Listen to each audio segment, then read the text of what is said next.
We are looking at a case from the early years of the 20th century. So sit back as we travel to the ancient walls of Carnarvon, where beneath the shadow of the medieval castle, a tragedy unfolded that would shock the close-knit communities of North Wales.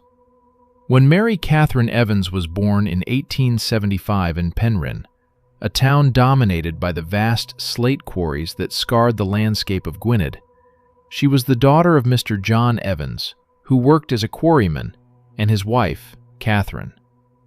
Life in the town was harsh, shaped entirely by the slate industry that employed nearly every able-bodied man in the area. The Evans family, like so many others, depended completely on the dangerous and exhausting work the quarries provided. In the early 1890s, tragedy struck the family when Mary's mother died after a brief illness. The loss brought a period of deep uncertainty and hardship, and after struggling to manage alone, her father decided it was time for a change. He decided to move the family to Carnarvon, a bustling port town on the Menai Strait, where the economy revolved around the docks and the export of slate to Liverpool and beyond. In 1895, John Evans found work as a dock laborer on Slate Quay, loading the heavy slate onto ships bound for England and Ireland. It was demanding and poorly paid work, but it was steady, and in those days, steady work was everything. In 1897, when Mary was 22 years old, she married Mr. Owen Hugh Williams, a docker some 19 years her senior. Owen was 41 at the time, a weathered man whose years of heavy labor on the quayside had taken their toll on his health. They settled into a small terraced house on Poole Street, in one of the poorest districts near the harbor, where the air was thick with the smell of seaweed and coal smoke, and the cries of gulls echoed from dawn until dusk. By 1900, Mary's father and her younger sister had moved in with them, adding to the already cramped household and increasing the burden on Mary's shoulders. Despite these pressures, she showed remarkable compassion when she adopted a 2-year-old girl named Margaret, known as Maggie, whose mother had abandoned her at the workhouse. The little girl became part of the family, another mouth to feed in a home where money was always scarce. To help make ends meet, Mary rented a room to sailors and dock workers who needed temporary lodging between voyages. She also took in washing from the families of other dock laborers, spending long hours in the cramped back kitchen, scrubbing, boiling, and ironing clothes. Her days were filled with relentless work from early morning until late at night, balancing household chores with caring for her father, her sister, and her adopted daughter. Though her life was hard and physically exhausting, it was much like that of countless working-class families in the port towns of North Wales at the turn of the century, where survival depended on constant labor, and where the fog rolling in from the Menai Strait seemed to carry with it an air of perpetual struggle. Sadly, the marriage between Mary and Owen Hugh Williams did not seem to be a happy one. Owen drank heavily, spending much of his wages in the dockside taverns, and there were long periods when the couple lived apart, though they never formally separated. During one of these periods of separation, Mary met Thomas David Rowlands. He was a rough and hardened man, known locally as Tom the Sailor, or sometimes simply as English Tom, though it was never entirely clear whether he was English by birth or simply by upbringing. He spoke with a plain English accent, and there was nothing that immediately marked him as Welsh. Thomas had served as a merchant seaman, spending years aboard ships that sailed to India, the coast of Africa, and the West Indies. Since leaving the merchant navy, he had drifted between the ports of North Wales, Carnarvon, Holyhead, Bangor, taking on whatever casual labor he could find on the docks, loading cargo, repairing ships, or working as a stevedore when the work was available. Thomas Rowlands would spend time at Mary's house when he was in Carnarvon, and then disappear for weeks or even months at a time, moving between ports in search of work or simply wandering as men of his kind often did. However, in early 1902, Mary gave birth to a baby boy whom she named Thomas John, the same name as Thomas John Rowlands. She registered the father as her husband, Owen Hugh Williams. But at the start of the 20th century, such arrangements were not uncommon. Women often listed their husbands as the father on official documents, even if the biological father was another man. They did this both to avoid the social scandal that would come with an illegitimate child, and to ensure some measure of security and respectability for the child in a society that judged such matters harshly. Thomas Rowlands continued to work his way around the ports of North Wales, periodically returning to Carnarvon to see Mary. From the outside, the relationship was not thought to be particularly serious, and some of the neighbors simply regarded Mr. Rowlands as a casual acquaintance of Mrs. Williams, another drifting sailor passing through the port. In 1907, Thomas Rowlands joined the Royal Navy Reserve and achieved the rank of able seaman.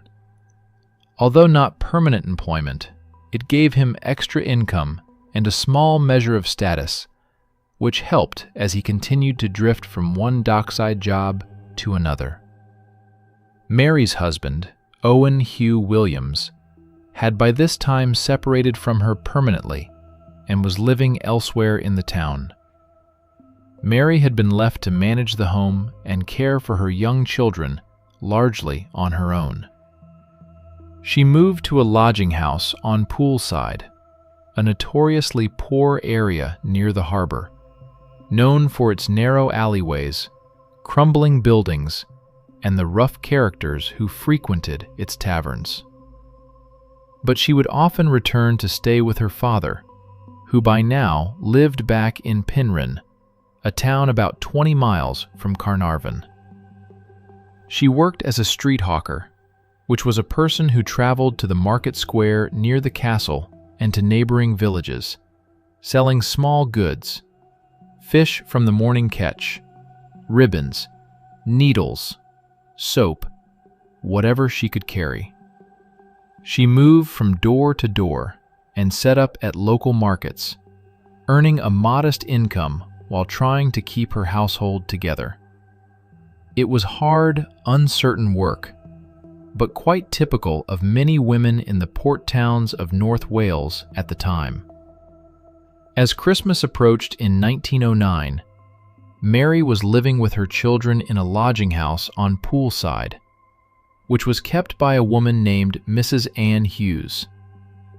She had taken up with a man named Evan Price, a docker who worked on the quays. He would stay with her at the lodging house, but did not seem to be deeply involved in the relationship. To him, it was more casual, a convenience rather than anything serious, and he often seemed detached and uninterested whenever others commented on their arrangement. However, on the 20th of December, Thomas Rowlands returned to Carnarvon aboard a cargo vessel that had docked at Slate Quay. He sought out Mary, and despite her living with another man, they were seen together on a number of occasions over the following days, near the docks, in the taverns along the waterfront, walking by the castle walls. Their renewed companionship drew attention, and knowing how volatile Thomas was and the fact that Mary was now with someone else, people in the neighbourhood wondered how long it would be before tensions erupted. On Christmas Day evening, Mary and Mr. Rowlands were seen drinking together at a dockside tavern called the Sailor's Arms. They seemed to be in high spirits, laughing loudly, and later they were spotted walking along the harbour front, arms linked, singing Welsh songs as they made their way toward the quieter stretch of waterfront near the old shipyard. However, they were not seen together for long. Within an hour or so, Thomas Rowlands appeared at the lodging house on Pool's side, where he approached a young docker named Thomas Owen, and told him that he had a job for him. Mr. Owen replied that he already had work and asked what the job was. Mr. Rowlands said, "I've killed a woman down by the shore, and I want you to go and tell the police." When Thomas Owen looked at Mr. Rowlands more closely, he saw that his hands were smeared with blood, and there were dark stains on the front of his coat. He said, "Good heavens, killed a woman? Surely not."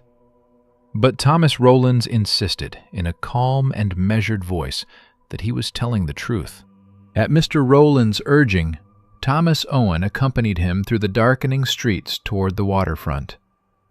They walked past the castle walls and along the stretch of shore between the docks and the old fortifications, an area where an abandoned shipyard stood, scattered with rotting timber, rusting chains, and the skeletal frames of old boats that had been left to decay.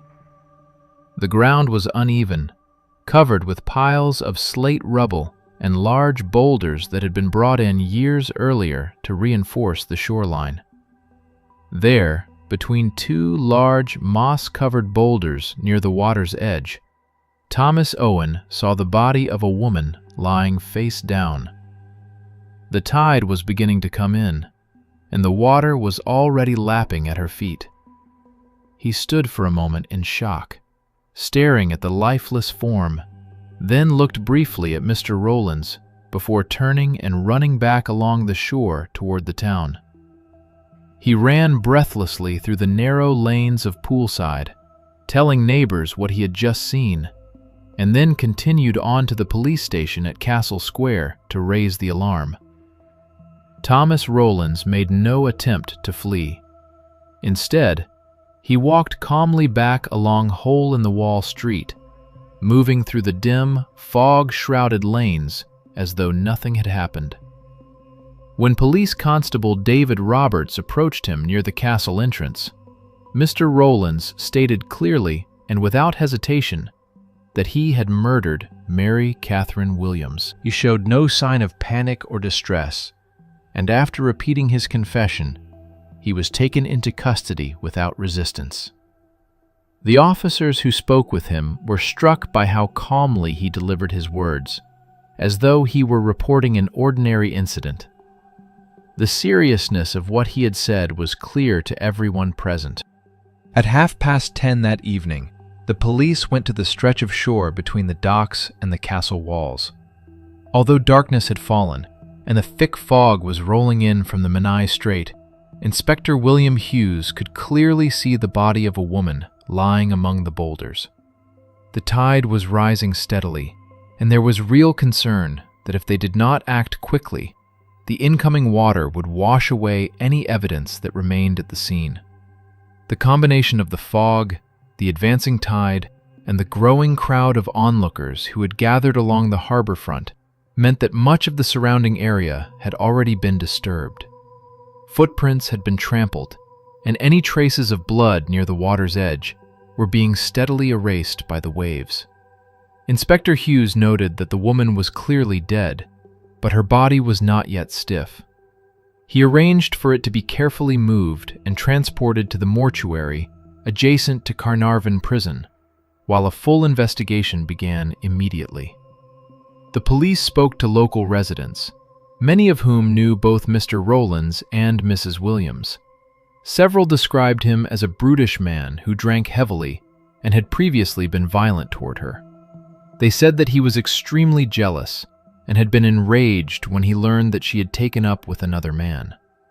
One docker recalled that Rowlands had been involved in a drunken brawl at the docks several years earlier and had been brought before the magistrates for assault. A theory soon emerged among some of the neighbors that because of her desperate financial situation, Mary may have been earning money in the dockside taverns by the company she kept, a path that many impoverished women in the early 1900s were forced into, simply to secure food and lodging. This possibility, whether true or not, was believed to have angered Mr. Rowlands greatly. Among the residents living near the place where the body was discovered, none reported having heard anything unusual that night. The sound of the wind and the crashing of the waves against the shore would have drowned out any cries, and the attack appeared to have taken place without anyone hearing a thing. The case of a murder on Christmas Day drew considerable attention, and newspaper reporters soon arrived in Carnarvon from Liverpool and Manchester. One correspondent visited Poolside, where Mrs. Williams had been lodging, and described the neighborhood as a wretched and squalid place, filled with poverty and despair. The authorities were also concerned for the welfare of Mrs. Williams' children. Her young son was taken to the workhouse, and her adopted daughter Maggie was sent to stay with a distant relative in the countryside, away from the scandal and the gossip that now surrounded the family name. On Tuesday, the 29th of December, an inquest was held at the Guildhall in Carnarvon. The prisoner, Thomas David Rowlands, was formally charged with being present at the death of Mary Catherine Williams. The room was packed with local residents, many of whom had known the deceased, and the atmosphere was tense as the proceedings began. The first witness was Inspector William Hughes, who told the court that Mr. Rowlands had confessed while in custody that he had attacked his victim near the water's edge and cut her throat with a knife. Upon learning this, the coroner ordered a post-mortem examination so that Dr. Richard Williams could determine the precise cause of death and document the full extent of the injuries. John Evans, the father of the deceased woman, was called next. He was a frail man of 70 years, his voice shaking as he spoke. He told the court that Mr. Rowlands had threatened to kill his daughter on more than one occasion if he ever saw her with another man. He said that Thomas Rowlands had once grabbed Mary by the arm on the harbour front and threatened her in front of witnesses, and that he had also seen him strike her across the face outside a tavern. Mr. Evans added that his daughter had been afraid of Rowlands but felt she had nowhere to turn. Betsy Roberts was the next witness. She was a poorly dressed young woman who worked as a fish seller near the docks. She said that she last saw Mary Catherine Williams at around 8:15 in the evening on the 25th of December. She said that at that time, Mary was walking away from the Sailor's Arms with Mr. Rowlands, and both of them appeared to have been drinking. She added that before Mary left with him, she had asked her to wait in the same place for half an hour, and explained that she needed to sort something out with him. Asked if she had ever seen Mr. Rowlands be aggressive toward Mrs. Williams, she replied that she had, and that Mary had also told her that Mr. Rowlands had shown her a sailor's rope and a folding knife on more than one occasion, saying that he intended to use one or the other on her if she refused to leave Carnarvon and go with him to another port. Following her testimony, she was questioned directly by Thomas Rowlands, and unsatisfied with her responses, he suddenly shouted from the dock, "That's the woman who caused her death. When I saw her with Mary, I knew it was all her fault. I knew she was bad before, but when Mary was with this woman, I knew she was worse." Some of the newspapers seized upon this outburst as evidence that Mary had been earning money by entertaining men in the dockside taverns, and that Betsy Roberts had encouraged her to do so. And it was this, they suggested, that had driven Thomas Rowlands into a murderous rage. Thomas Owen also gave testimony. He confirmed that about 10 days earlier, Mr. Rowlands had told him that he was going to do for Mary Williams, and had shown him a large folding knife that was attached to his belt by a leather strap. He said that around 9 o'clock on Christmas night, Mr. Rowlands came to the lodging house and said, "Will you come with me? I've got something to show you." He said that they walked together to the shore near the old shipyard, where he saw the body lying between the boulders. He said that Mr. Rowlands was quite calm and told him to fetch a policeman. Evan Price was the next witness. He told the inquest that the deceased had been living with him for the past 2 months at Mrs. Hughes's lodging house. He explained that he had never seen the prisoner, Thomas Rowlands, until Christmas night, when he came to the lodging house looking for Mary. According to Evan Price, Mary had described to him how Thomas Rowlands had shown her a rope and a knife several weeks earlier, warning her that she would face one or the other if she refused to leave Carnarvon and go with him to South Wales or Liverpool. He added that Mary had told him that Mr. Rowlands had made these kinds of threats on more than one occasion, and that she lived in constant fear of him. When asked if Mr. Rowlands knew that he and Mrs. Williams were living together, he replied that he believed he did, as they had been seen together openly around the docks and in the taverns. Inspector William Hughes was called again, this time to read aloud Mr. Rowlands' full confession. But before he did, the coroner asked all the women and children present in the courtroom to leave the room, as he believed the details were too disturbing for them to hear. In his confession, Mr. Rowlands described how Mrs. Williams had eventually met him at the Sailor's Arms on the evening of the 25th of December, noting that she was already drunk when she arrived. He said that they left the tavern together and walked for some time along the waterfront, past the castle walls, before making their way to the stretch of shore overlooking the old shipyard. It was there, according to his own account, that they began to argue. He said that she told him she would never leave Evan Price and that she wanted nothing more to do with him. He said that he grabbed her by the arm, and when she tried to pull away, he drew his knife. After a struggle among the boulders, he cut her throat and left her body near the water's edge.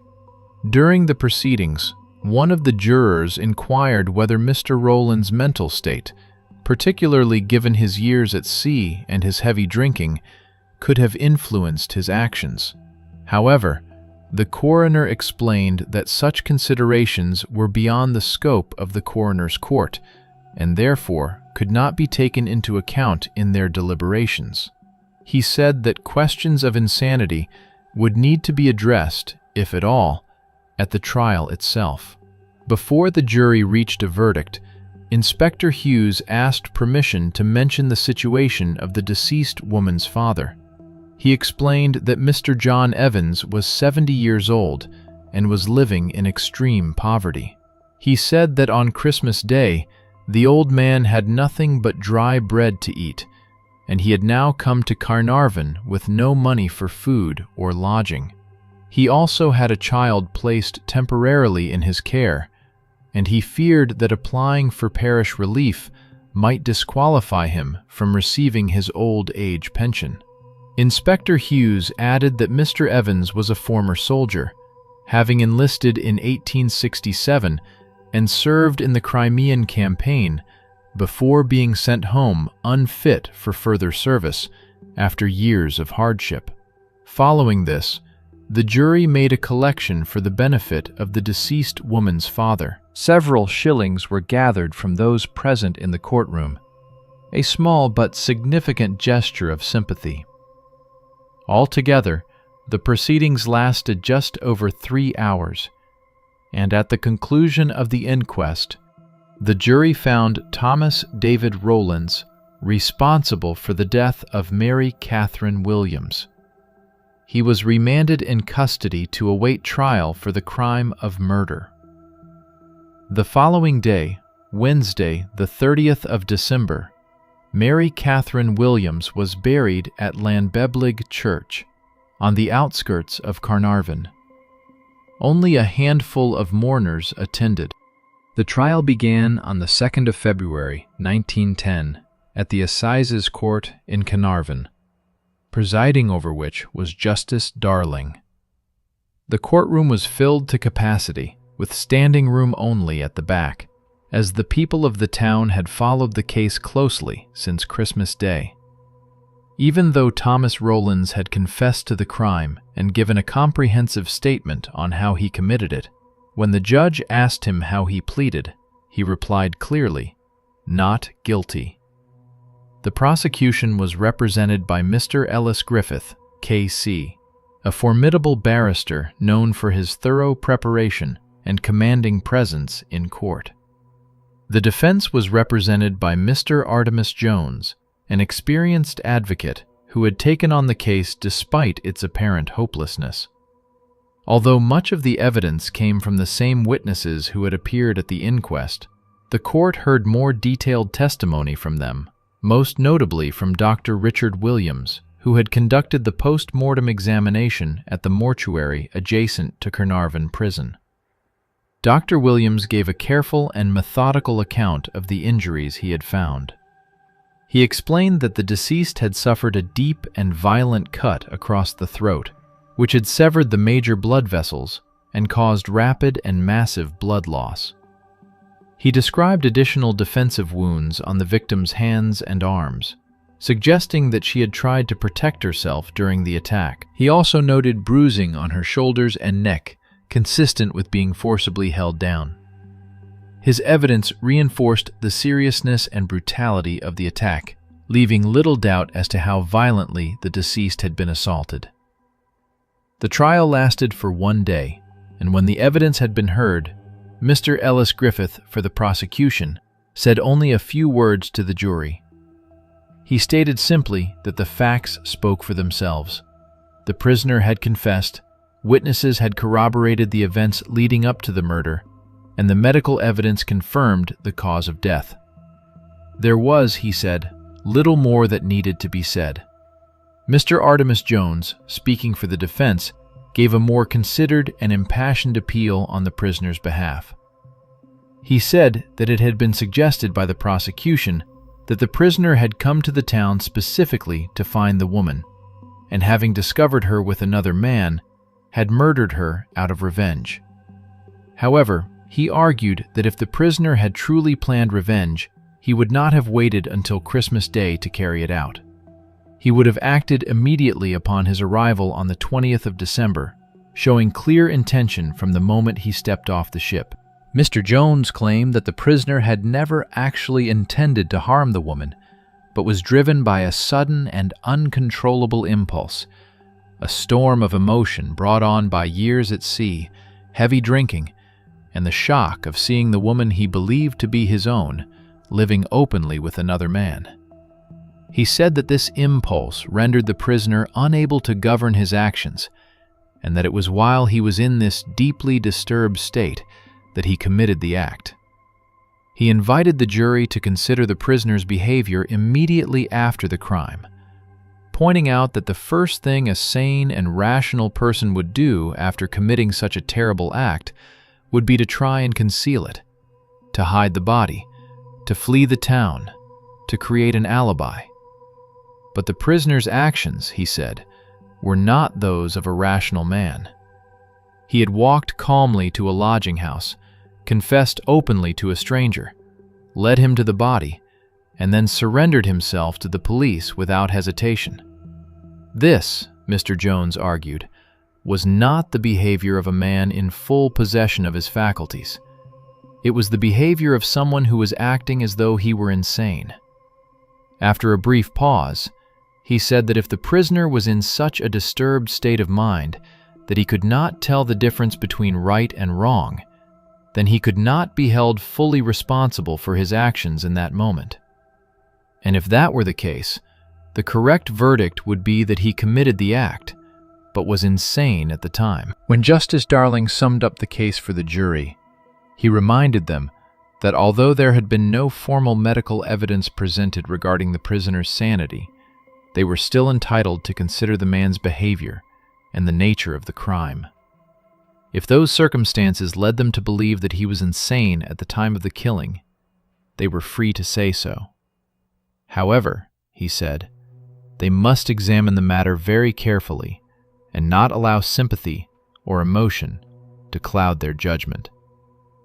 He said that the brutality of the crime did not in itself prove insanity, as many sane people commit violent acts when driven by anger, jealousy, or hatred. He also stressed that showing no remorse or acting calmly after the crime was not enough to demonstrate madness, as many people are cold, callous, and indifferent to the suffering of others without being insane. He reminded the jury that the law required clear evidence of a disordered mind, evidence that the prisoner could not distinguish right from wrong at the moment he committed the act. The jury then retired to consider their verdict. They were absent from the court for only 5 minutes before returning to announce that they found the prisoner, Thomas David Rowlands, guilty of murder. The courtroom fell silent as Justice Darling addressed the prisoner. He said that the jury had considered the matter carefully and had reached the only conclusion that the evidence allowed. He then sentenced Thomas David Rowlands to death by hanging. Some questioned this sentence in the days that followed, arguing that the prisoner had never been formally assessed for insanity by a medical professional, and that his years at sea and his erratic behavior after the crime warranted further examination. A petition was raised to try and get the sentence commuted to life imprisonment. However, there was little interest in this from the local community, and the petition gathered few signatures. Thomas David Rowlands was hanged at Carnarvon Prison on Tuesday, the 22nd of February, 1910. The prison stood in the shadow of the great medieval castle, and on the morning of the execution, a small crowd gathered outside the gates. According to those present, his last words before the trapdoor opened were, "The sea took her from me." Mary Catherine Williams' children were placed in care. Her son Thomas was sent to Dr. Barnardo's, a well-known charity that rescued children from difficult and desperate circumstances. Owen Hugh Williams, Mary's legal husband, who had remained silent during the case and never appeared at the trial, did not offer to take the boy, as might have been expected if Thomas was indeed his child. This silence was seen by many as a quiet acknowledgement that the boy's true father had been Thomas Rowlands. Mary's adopted daughter, Maggie, was cared for by a Quaker family in Liverpool, who took her in and gave her a chance at a better life, far removed from the scandal and tragedy that had consumed her early years. John Evans, Mary's father, returned to Penryn, where he lived alone in a small rented room. He received his old age pension, but it was barely enough to survive on. He died in poverty just over a year later, in the spring of 1911, having outlived his daughter by only 16 months. This tragic story unfolded in the shadow of Carnarvon Castle, a monument to power and history. Yet it could do nothing to protect those who lived and suffered in the narrow streets and squalid lodging houses at its feet. The lives of Mary Catherine Williams and Thomas David Rowlands remind us that behind every case, there are real people, trapped by poverty, driven by jealousy, and caught in circumstances from which there seemed no escape. As always, feel free to leave any comments or feedback, and I hope to see you all again next time.